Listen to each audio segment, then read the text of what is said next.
것이 되리니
사도 바울이 수시로 성도들이 먹고 마시는 것에 대한 문제를 논하는 것을 봐서는 이 문제가 고린도 교회 안에서 많은 논쟁거리가 됐던 것임을 알 수 있습니다.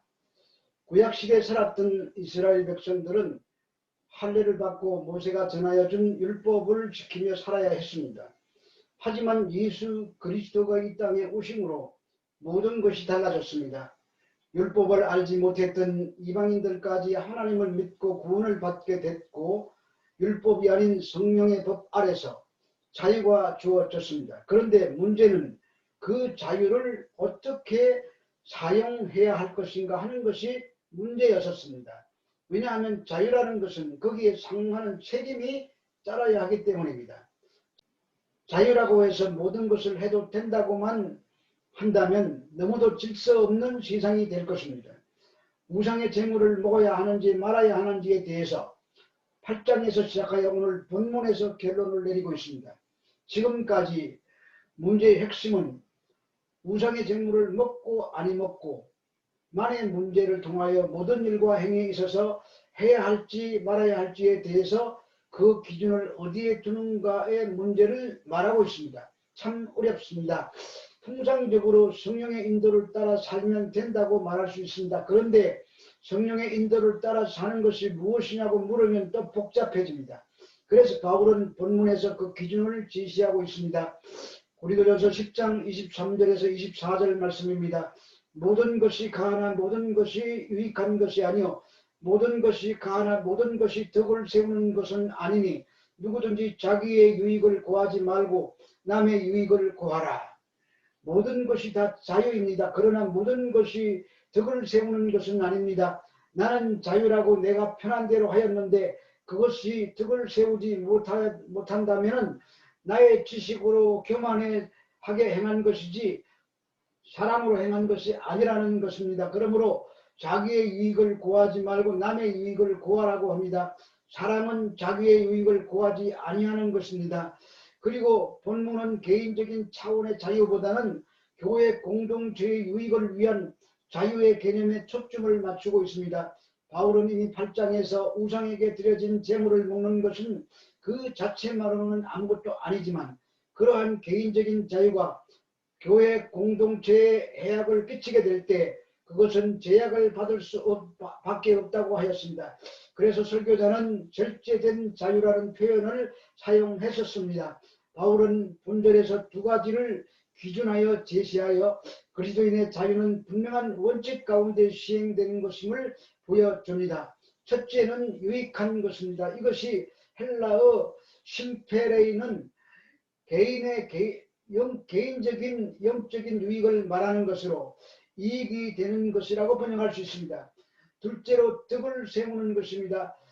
이것은 헬라어 오이코도메이는 특별히 이웃들의 유익을 위한다는 뜻입니다. 그러므로 기독교인들은 우상의 재물을 능히 먹을 수 있는 자유가 있으나 그 자유는 자신의 영적인 유익과 이웃들의 신앙적 유익에 도움이 되는지 생각하라는 말씀입니다. 이것은 비단 우상의 재물을 먹고 안 먹는 문제를 넘어서 성도가 불신자들 앞에서 무엇을 행할 때 그 기준이 되어야 할 것입니다. 고린도전서 10장 25절에서 26절 말씀입니다. 무릇 시장에서 파는 것은 양심을 위하여 묻지 말고 먹어라. 이는 땅과 거기 충만한 것이 주의 것이니라. 당시 로마와 소아시아 지방에서는 황제 숭배와 우상 숭배가 성행하였기 때문에 상점에서 판매되는 대부분의 음식들은 일단 제물로 바쳐졌던 것이었습니다. 즉 제사에 사용되었던 제물은 신전에 바쳐졌으며 나머지는 제사장이나 예배자들에게 제공되었는데 제사장들은 보통 많은 양의 고기를 할당받아 쓰고 남은 대부분의 음식을 일반에게 판매하였습니다. 따라서 시장에 나와 있는 음식들이 제물로 쓰였는지 아닌지를 가리기가 어려웠습니다. 그래서 양심을 위하여 묻지 말고 먹으라고 합니다. 일단 시장에 나온 고기는 양심의 거리낌을 가질 필요가 전혀 없으므로 그 고기가 제물인지 아닌지를 의문을 가질 필요가 없다는 말입니다. 그 이유는 만물의 창조주가 하나님이시며 그분이 모든 것을 다스리는 분이시기 때문입니다. 따라서 제물로 바쳐진 동물의 고기도 우상의 것이 아니라 근본적으로 하나님의 것이기에 그 제물 자체는 더러운 것이 아닙니다. 또한 우상 제물로 쓰여진 고기를 먹는다고 해도 그 음식이 본래의 목적대로 사용된 것이므로 조금도 거리낄 것이 없다는 말입니다. 오늘 본문 27절에서 30절 말씀입니다. 불신자 중 누가 너희를 청할 때 너희가 가고자 하거든 너희 앞에 차려놓은 것은 무엇이든지 양심을 위하여 묻지 말고 먹어라. 누가 너희에게 이것이 제물이라고 말하거든 알게 한 자와 그 양심을 위하여 먹지 말라. 내가 말한 양심은 너희의 것이 아니요 남의 것이니 어찌하여 내 자유가 남의 양심으로 말미암아 판단을 받으리요. 만일 내가 감사함으로 참여하면 어찌하여 내가 감사하는 것에 대하여 비방을 받으리요. 본절에서는 불신자의 식사에 초청받는 문제에 대해 다루고 있습니다. 시장에서 팔리게 되는 우상의 제물들은 이미 종교적인 의미를 상실한 것이므로 단순한 음식으로서 의미밖에는 없습니다. 따라서 음식을 먹을 때 양심의 가책을 받을 필요 없이 자유롭게 먹을 수가 있습니다. 그리스도인들이라고 해도 불신자들이나 이교도들에게 초청을 받을 수 있습니다. 모든 그리스도인들에게는 이교도의 형제나 친척들이 있을 수 있으며 바울은 그런 자들과의 교제를 금하지 않았습니다. 그때에도 양심의 가책을 받지 말고 먹으라는 것입니다. 그런데 제물임을 알게 하거든 먹지 말라고 합니다. 그 이유는 제물임을 알고 그 음식을 먹는다면 그것이 제물임을 가르쳐준 사람이 불신자라면 비웃음을 살 것이고 믿음이 약한 자라면 그 일로 인하여 상처를 받아 실족할 것이며 그에 대한 책임은 제물을 먹는 자에게 있게 될 것이기 때문입니다. 물론 그 음식을 먹고 안 먹고는 자신의 양심에는 아무 거리낌이 되지 않습니다. 그러나 타인의 양심을 생각하라는 말입니다. 어찌하여 내 자유가 남의 양심으로 말미암아 판단을 받으리요라고 말합니다. 이 말은 너희의 자유가 다른 사람의 비방을 듣게 된다면 유익한 것이 무엇이냐라는 뜻입니다. 즉 나의 자유가 남의 죄를 남을 죄짓게 하는 데 사용되어서는 안 된다는 말인 것입니다. 본문 31절에서 33절 말씀입니다. 그런즉 너희가 먹든지 마시든지 무엇을 하든지 다 하나님의 영광을 위하여 하라. 유대인에게나 헬라에게나 하나님의 교회나 그치는 자가 되지 말고 나와 같이 모든 일에 모든 사람을 기쁘게 하여 자신의 유익을 구하지 아니하고 많은 사람의 유익을 구하여 그들로 구원을 받게 하라. 그래서 바울이 그런즉 너희가 먹든지 마시든지 무엇을 하든지 다 하나님의 영광을 위하여 하라고 권면한 것입니다. 만약 이 말씀의 앞뒤 상황을 보지 않고 무조건 먹든지 마시든지 무엇을 하든지 하나님의 영광을 위해서 하라고만 하는 말만 듣게 된다면 모든 사람은 하나님을 위해서 마치 무슨 로봇처럼 기계적으로 움직여야 된다는 말로 들리기가 쉽습니다. 그러나 바울이 이 말을 하게 된 앞뒤의 정황을 잘 살펴보면 이 말씀이 어떤 의미인지 충분히 알 수 있습니다. 먹는 일이든 무슨 일이든 내가 중심이 되면 안 되고 다른 사람의 유익을 위해서 하라는 것입니다. 이것이 곧 하나님을 위해 사는 것이 되기 때문입니다. 우리는 보통 하나님을 위해서 사는 것이라면 교회 열심히 잘 다니고 기도와 헌금 생활을 잘하면 되는 것으로 생각합니다. 물론 그것도 중요합니다. 그러나 더 중요한 것은 삶 속에서 하나님의 말씀대로 사는 것입니다. 하나님을 잘 섬기고 하나님 말씀대로 산다는 것은 하나님이라는 어떤 물리적 존재를 섬기는 것이 아니라 내 이익을 위해서 나만 잘 살고 나만 잘 되면 된다는 내 중심이 아니라 다른 사람의 유익을 위해서 사는 것이 곧 하나님의 영광을 위해서 사는 것이 됩니다. 베드로전서 4장 11절 말씀입니다. 만일 누가 말하려면 하나님의 말씀을 하는 것 같이 하고 누가 봉사하려면 하나님이 공급하시는 힘으로 하는 것 같이 하라. 이는 범사에 예수 그리스도로 말미암아 하나님이 영광을 받으시게 하려 함이니 그에게 영광과 권능이 세세에 무궁하도록 있느니라. 아멘. 베드로는 그리스도인들이 말하는 것과 봉사하는 것도 다 하나님의 영광과 결부시키고 있습니다. 바울뿐만 아니라 초대교회 사도들이 한결같이 하나님의 영광에 초점을 맞추고 행동할 것을 강조하고 있습니다. 그리고 바울은 유대인에게나 헬라인에게나 하나님의 교회나 거치는 자가 되지 말라고 합니다. 거치는 자가 되지 말라는 것은 나 때문에 다른 사람이 상처받고 힘들어하면 안 된다는 말입니다. 내가 다른 사람에게 필요한 존재가 되어야지 거치는 돌이 되면 안 됩니다. 내가 있음으로 가정뿐만 아니라 교회와 내가 속해 있는 공동체가 살아나야지 오히려 나 때문에 해가 되면 안 됩니다. 같은 말을 하더라도 꼭 다른 사람에게 상처가 되는 말을 하는 사람들이 간혹 있습니다. 그 사람이 있으면 공동체 분위기가 긴장을 하게 되고 공격적인 말에 모두가 방어하는 분위기가 됩니다. 나의 말 한마디가 다른 사람에게 어떤 상처가 되는지 꼭 기억해야 합니다. 무심코 발로 찬 돌에 개구리가 맞아 죽는다는 말이 있습니다. 내가 한 말은 아무것도 아니지만 상대방은 그 말을 듣고 밤을 새며 마음 아파하고 있다는 사실을 잊지 마시기를 바랍니다. 아니 상처된 말이 평생 간다는 생각을 하면 내가 해야 할 행동이나 말을 구분해서 해야 합니다. 총 결론입니다. 먹든지 마시든지 무엇을 하든지 하나님의 영광을 위해서 하라고 합니다. 그것은 사랑으로 하는 것이며 형제의 유익을 위하는 것입니다.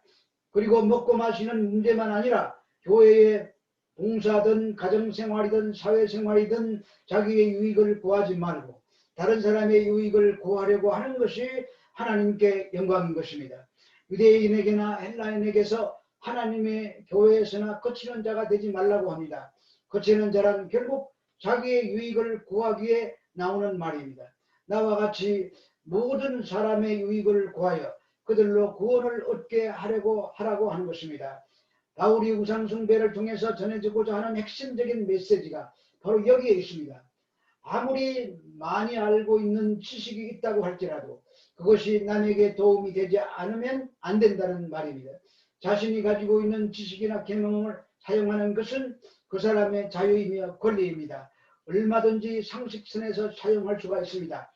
그러나 그 자유와 권리가 정당할지라도 다른 사람에게 해가 되거나 실족하게 되면 포기하거나 절제하는 것이 하나님이 원하시는 진정한 신앙인이라는 것입니다. 즉 이웃을 위해서 배려하라는 말씀입니다.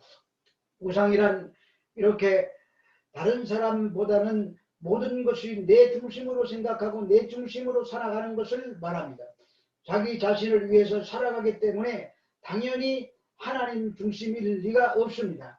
오히려 자신의 성공과 이익을 위해서라면 사람뿐만 아니라 하나님이라도 이용하려는 존재가 죄진 인간의 실체입니다. 그러나 성도 여러분들은 이웃을 위한 배려를 통하여 하나님의 영광을 나타내는 그 복된 삶을 살아가시기를 주의 이름으로 축원합니다. 하나님 아버지, 우리로 이웃을 생각하며 불신자를 생각하며 나보다 먼저 남을 생각하는 삶을 살아낼 수 있도록 인도하여 주시옵소서. 예수님 이름으로 기도합니다. 133장 충성하라 죽도록.